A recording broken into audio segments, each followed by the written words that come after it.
ഹമാസിനെ American president Donald ട്രംപിന്റെ അന്ത്യശാസ്ത്രം വന്നു കഴിഞ്ഞു. ഗസയിൽ ഹമാസ് ബന്ദികളാക്കിയ മുഴുവൻ ആളുകളെയും ഉടനടി വിട്ടയച്ചില്ലെങ്കിൽ ഭവിഷ്യത്തുകൾ അനുഭവിക്കേണ്ടി വരുമെന്നാണ് ഡൊണാൾഡ് ട്രംപിന്റെ മുന്നറിയിപ്പ്. ട്രംപ് ഫുൾ ഫോമിലായി കഴിഞ്ഞു. അമേരിക്കയിലെ ന്യൂജേഴ്സിയിൽ നിന്ന് മധു കൊട്ടാരക്കര. മധു, ഗുഡ് മോർണിംഗ്. ട്രംപ് ഓരോ ദിവസവും കസറുകയാണല്ലോ. നല്ല ഒരു ഒന്നാന്തര ഷോമാനായി അദ്ദേഹം മാറിക്കഴിഞ്ഞു. വിവരങ്ങൾ പറയും.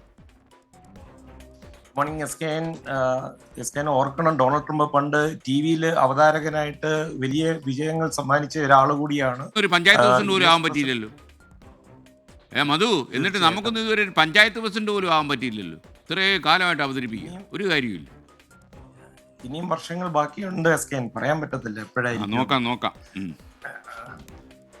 US പ്രസിഡന്റ് ഡൊണാൾഡ് ട്രംപ് ഹമാസിന് അന്ത്യശാസനം നൽകിയിരിക്കുകയാണ്. ഹമാസ് തടങ്കലിലുള്ള ബന്ദികളെ ഉടൻ വിട്ടയക്കണമെന്നാണ് ട്രംപ് ആവശ്യപ്പെട്ടിരിക്കുന്നത്. അല്ലാത്ത പക്ഷം പണി പൂർത്തിയാക്കുവാൻ വേണ്ടതെല്ലാം ഇസ്രയേലിന് ചെയ്തു കൊടുക്കുന്നതായിരിക്കും.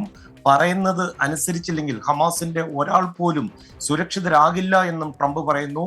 ബന്ദികളെ വിട്ടയച്ചില്ലെങ്കിൽ ഈ കനത്ത വില നൽകേണ്ടി വരുമെന്നും ട്രംപ് പറഞ്ഞിരിക്കുകയാണ്. ബന്ദികളെ ഉടൻ മോചിപ്പിക്കണം, കൂടാതെ കൊലപ്പെടുത്തിയവരുടെ മൃതദേഹങ്ങളൊക്കെ കൈമാറണമെന്നും ട്രംപ് പറയുന്നു. ഹമാസ് നേതൃത്വം ഗസ വിട്ടുപോകാനുള്ള സമയമാണിത്. ഹമാസ് വിട്ടയച്ച ചില ബന്ദികൾ ഇന്ന് വൈറ്റ് ഹൗസിൽ എത്തിയിരുന്നു. അവർ ട്രംപുമായിട്ട് കൂടിക്കാഴ്ച നടത്തിയിരുന്നു. അതിനുശേഷമാണ് ഇതാദ്യമായിട്ട് ഇത്രയധികം കടുത്ത ഭാഷയിൽ ട്രംപ് ഹമാസിനെ ഭീഷണിപ്പെടുത്തുന്നത്. അതേസമയം ഇസ്രായേലിനെ ഏത് വിധത്തിലായിരിക്കും സഹായിക്കുക എന്ന് ഡൊണാൾഡ് ട്രംപ് വ്യക്തമാക്കിയിട്ടില്ല. നേരത്തെ ഈ ബന്ദികളെ മോചിപ്പിക്കുന്നതുമായി ബന്ധപ്പെട്ട് വൈറ്റ് ഹൗസ് നേരിട്ട് ഹമാസുമായി ചർച്ചകൾ ആരംഭിച്ചതായി വൈറ്റ് ഹൗസ് പ്രസ് സെക്രട്ടറിയുടെ ഒരു സ്ഥിരീകരണം ഉണ്ടായിരുന്നു. ഇതിന് തൊട്ടു പിന്നാലെയാണ് ഡൊണാൾഡ് ട്രംപിന്റെ ഈ ഭീഷണി വരുന്നത്. ഹമാസുമായിട്ട് നേരിട്ടുള്ള ഒരു സംസാരം അമേരിക്ക ഇതുവരെയും ഒഴിവാക്കുകയായിരുന്നു.